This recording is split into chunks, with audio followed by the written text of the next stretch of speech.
Hey, this is Matt once again. Welcome back to the videos of the paid request. And for those interested in requesting any type of videos, topics, reactions, commentaries, what have you, feel free to send it either directly to my PayPal or join my Patreon. Both links are down below in the info box. And this is for the substitute films. Now, the substitute films, this one I'll talk about the first one, came out in 1996. And I think did decent box office when it came out. That's why you did get sequels. And this is a time when there was a lot more of these type of movies coming out where very heavily in the news about schools, the gangs running the school, especially in big urban cities, and how dangerous it was. You need metal detectors, all this stuff. And you would see there were films like this before in the 80s, Class of 1984, The Principal with James Belushi and Louis Gossett Jr., which that's a fun one. And then again in the 90s you have Class of 1991, which took a bit of a sci-fi twist on it. Dangerous Minds with Michelle Pfeiffer, which to be honest the only thing people remember is Coolio's song Gangsta's Paradise. But this one was always one of my favorites of that genre. Tom Berenger did a really good job in the role. And he plays a guy named Shale who's a mercenary. A mission goes wrong. They're kind of left out to dry. Figure out what him and his team are going to do next. A few days later, they're in Miami. And Tom Berenger goes to see his lady, his fiancée, his girlfriend, and she gets fucked up. She's a teacher in Miami. Her leg gets fucked up. She gets beaten. She's in the hospital. And so Tom Berenger wants to find out what the hell's going on. So he goes undercover as a substitute to the school. The principal is Ernie Hudson from Ghostbusters, Leviathan, The Crow. It pretty much finds out that this gang, KOD, the Teens of Destruction, are funneling drugs, and pretty much the story goes on from there. Like I said, Tom Berenger, he really makes the film work. You buy him as this tough, badass mercenary, and you can tell he has a presence. You're like, I don't want to fuck with this guy. And he really does command the screen. I mean, this is a guy that was in Platoon and Sniper and many other films. And it's directed by Robert Mandel, and I'm like, that name sounds familiar. He directed the first FX movie, which is a pretty damn decent, underrated film from the 80s. And he actually directed the pilot to the X-Files. I didn't realize that until I looked up information. I'm like, oh, he directed the X-Files pilot? That's cool. And I think this helps because it has some entertaining action sequences. Like I said, a lot of times I could be a sucker for this kind of story. The school system and these gangs and a teacher taking out the trash, so to speak. Yes, I'm sure people say it in an unrealistic fashion. I mean, by the end, there's literally a fucking war going on in the school. But you know what? It's still pretty damn entertaining. And it does have a good cast, not just Tom Berenger and Ernie Hudson, but like Tom Berenger's team includes Richard Brooks, who I remember from, he was Peter Berg's buddy, football buddy in Shocker, among other movies. Luis Guzmán, been in a ton of stuff. If you're looking up, you go, I recognize that guy. William Forsythe, who was in Steven Seagal's Out for Justice, is the bad guy. He's been in a ton of Stone Cold with Brian Bosworth. Raymond Cruz, which he's had quite a few roles, including Alien Resurrection, among other movies. Marc Anthony is one of the leaders of the Teens of Destruction gang, and Marc Anthony is usually known as a singer. Glenn Plummer, he's one of the teachers, friendly teachers. He was the guy Keanu Reeves stole his car in Speed in order to get to the bus. I also like the lady who plays his girlfriend. Is it Diane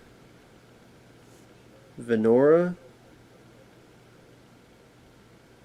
I did like her because she didn't feel like a damsel in distress. She felt like a tough cookie, but not bitchy either. She's very playful with Tom Berenger. So I really liked her persona. I thought just a lot of times it go for to be either flimsy or bland or a damsel or just like I said bitchy, because she's none of those. She's not butch tough, but at the same time, she's a very likable character. Now I wouldn't say you did a lot of development on the kids in the classroom.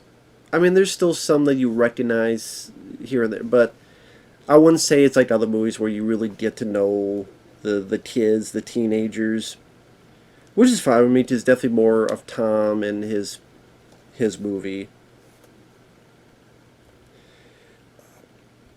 And when I think about the film, some of the scenes that stand out is, like, for example, before this happens, he almost gets a job with this other guy played by Cliff DeYoung, which I've seen in quite a bit of stuff.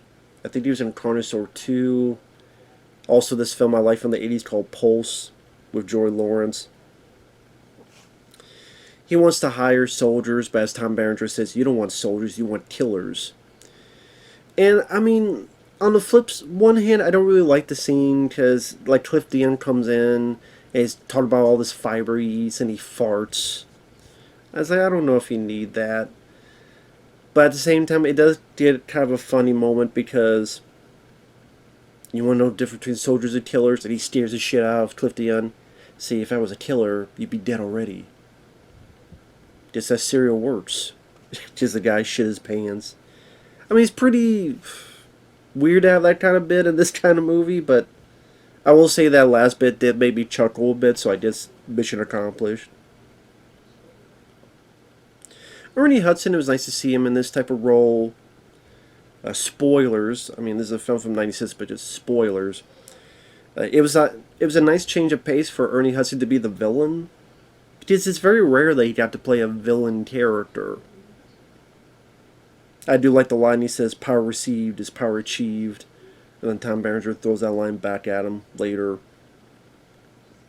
Listen, I do like his team.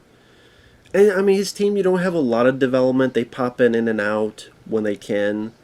But it's still nice to see him in there. William Forsythe is more of the hothead of the group. You lost your balls. And then Tom Berenger grabs his, like, maybe I'll borrow yours. Or you know what, maybe they're too small. And so it's Tom Berenger both taking control in the classroom. Like someone keeps throwing a can at him, so he grabs it and throws it back right in the guy's face. Fuck with me, you'll suffer my wrath.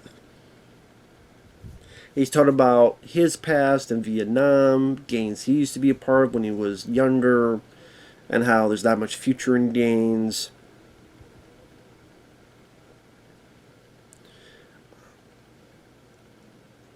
So no, maybe it's not going to win any Academy Awards, but you know what? It works for its story. Like I said, you might not get a lot of depth into the teens, but there's some that are still likable. You get to know a little bit about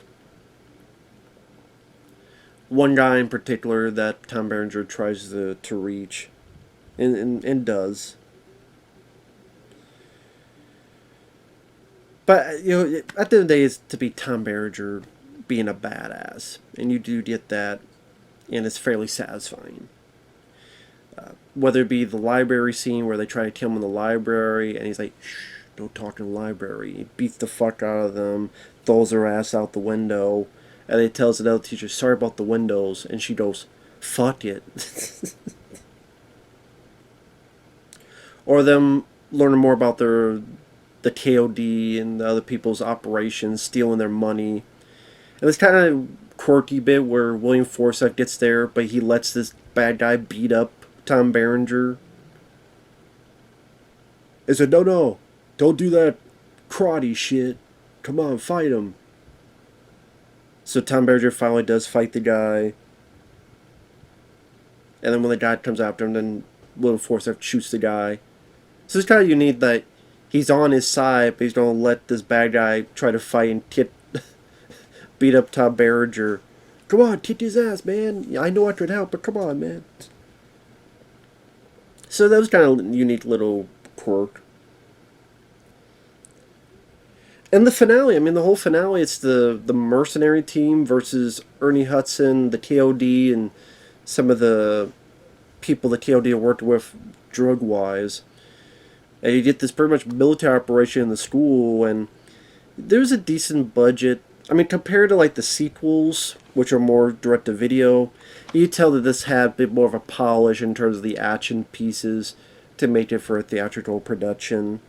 I mean, during this you have machine gun. There's even a point with a bazooka. And spoiler alert, sadly, a good chunk of Tom Berenger's team gets killed. And even though you don't really get to know much of them, it's just because I like the actors. It was sad to see them go. Until ultimately, it's pretty much just Tom Berenger and Raymond Cruz, and Berenger fights Ernie Hudson in a decent fight. I do like he does the move, the nose up and into the skull, which I guess is a flashback, going back to earlier when Ernie Hudson's trying to be tough with Tom Berenger. I get this piece of board. This is what I do each year. And he breaks the board. Like in his mind, Tom Berenger might as well said, "Boards don't hit back." So at the end, he does that move and just,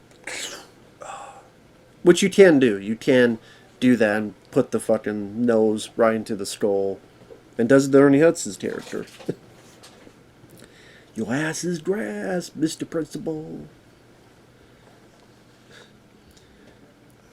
Yeah, this is definitely a film that, did not get the good reviews when it came out. But it's a throwback to an older time when you just have escapism movies like this. You have the good guys, you have the bad guys, you have the good guys kick to the bad guy ass. You have badass leads. Not trying to be... It knows what it is and doesn't try to deviate and be anything else. I think that was actually what made it successful. It doesn't try to be a Lifetime channel movie in the middle of it. It doesn't try to be overly melodramatic. It's like we add a little bit in there, but we know what we are. It's a guy who's a merc being a teacher, and he finds out what's going on. And the poster, I like. That's why I keep showing the poster. You'll see over there. I really do. That poster tells you what the movie is, and it's an entertaining film. And then I'll probably talk about this in the sequel, but from what I understand, the reason Tom Berenger was in the sequels is they didn't want to pay him that much money. So next time you would get Treat Williams, which we'll get to him next time. I guess one of my only issues is I'm not big on the music in the film, like some of the rap songs and such, and like the score. It's not like a score I love or anything. I think of scores at this time. I think of the score to Cliffhanger or Broken Arrow or Bad Boys, and those scores for those action films really were prime candidate how you do it right and well. And it doesn't have any songs that really are memorable, like Dangerous Minds had. That'd be kind of cool if this movie had Gangsta's Paradise, now that I think about it. That would have been pretty cool. But maybe that'd be a tribute someone will do. The substitute, all the films, the Gangsta's Paradise. But with that said, other than, music and such, overall, pretty satisfying movies. Nice to rewatch this again. And sadly, no features. No features at all. This is the Lionsgate DVD. The first two is the first and third one, for some reason, is on a flipper disc. Because it's a re-release. They had released Substitute 1 and 3. And then, when they did this pat, they just took... DVDs they didn't sell. and then put them in this again. So it's like a flip. I don't know if this film's on Blu-ray. Now that I think about it, I have to look into that. I don't know if this film's on Blu-ray or any of these.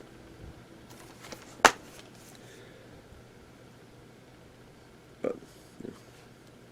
And just to showcase, you see the Substitute 2, and then 4 is this with the white disc. So, Lionsgate pulling all the stops in terms of money for these, huh? Yeah. Thanks for watching. Take care, and we'll see you guys later. Bye-bye.